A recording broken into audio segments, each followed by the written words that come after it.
Okay, we're back. It's about 75 minutes, roughly. I haven't actually had a timer on, but maybe an hour to 75 minutes. Again, if you, or let's start up here. I'm sorry, come up here. We'll check the top of the panel here. Man, this is not working. Okay, 82 degrees.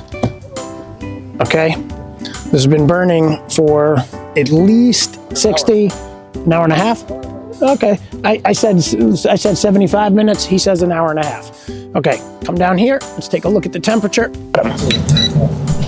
Okay, 530 degrees on the panel bottom here, but on top, only 65 degrees. This has been burning for 75 to 90 minutes. This is not a scientific test, this is just a demonstration, but it gives you a good idea on the insulative, conductive properties of the panel. Very low conductivity, very high insulation value for our panels. As you can see here with this simple fire test. We've let this burn for 10 hours sometimes. Still, it's only raising the temperature on this side of the panel, 20 degrees, 30 degrees maybe, maximum 30 degrees after several hours. The thing that's most interesting about this, you come closer, Cassie, this is just our 4-inch panel.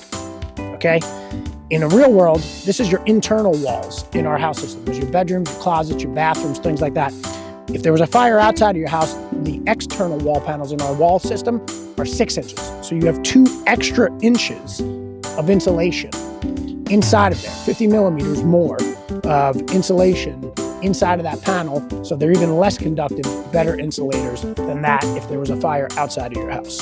Again, not a scientific test, but a good demonstration with just our 4-inch wall panels. This was the 6-inch wall panel, it would be about 50% improved from that insulation value.